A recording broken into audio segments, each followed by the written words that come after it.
Supreme court of Pakistan में नए अदालती साल का आगाज़ हो गया है और नए अदालती साल के मौका पर आज फुल कोर्ट रेफरेंस की तकरीब थी जिसमें 15 जजेस ने शिरकत की। Chief justice Umar Ata Bandial, justice Qazi Mohammad Faiz ईसा ने शिरकत की जो अभी नामजद चीफ जस्टिस हैं। और ये इंतहाई अहम हफ्ता है सुप्रीम कोर्ट ऑफ पाकिस्तान में, जिसमें मौजूदा chief justice of Pakistan Umar Ata Bandial retire होने जा रहे हैं और नए चीफ जस्टिस काजी मोहम्मद फाइज ईसा अपना ओहदे का हल्फ जो है वो उठाएंगे और सुप्रीम कोर्ट में काफ़ी ज़्यादा चेंजिंग होंगी। ये कहा जा रहा था कि पिछले दिनों जो मुख्तलिफ सियासी जमातों की तरफ से चीफ जस्टिस उमर अता बंदियाल को टारगेट किया गया और कहा जाता रहा कि जस्टिस काजी फाइज ईसा आएंगे तो मामला ठीक होंगे। अब वो हफ्ता आन पहुंचा है। आज फुल कोर्ट रेफरेंस में जो अटॉर्नी जनरल हैं उन्होंने खिताब किया, एडवोकेट जनरल ने काजी मोहम्मद फाइज ईसा ने, और साथ में जो चीफ जस्टिस उमर अता बंदियाल ने खिताब किया। चीफ जस्टिस उमर अता बंदियाल ने खिताब के दौरान उन्होंने कहा कि हमारे कैरियर में मुख्तलिफ कानूनी वजूहत बनाकर हमें जो है मुख्तलिफ तरीके से उलझाया गया हमें,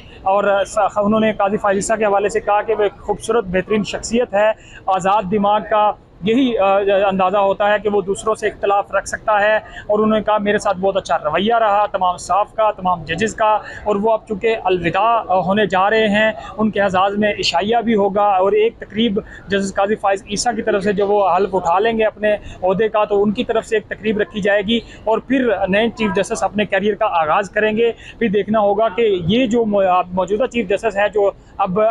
रिटायर हो रहे हैं, जिनके कैरियर को लेकर काफ़ी ज़्यादा सियासी केसेस सुप्रीम कोर्ट में आए, उनके फैसले हुए, इमरान खान की जो हुकूमत थी और उसका जो एक हुक्म डिप्टी स्पीकर की तरफ से था उसको कलअदम करार दिया गया था और फिर दोबारा पीडीएम की हुकूमत आई थी। इसके अलावा 14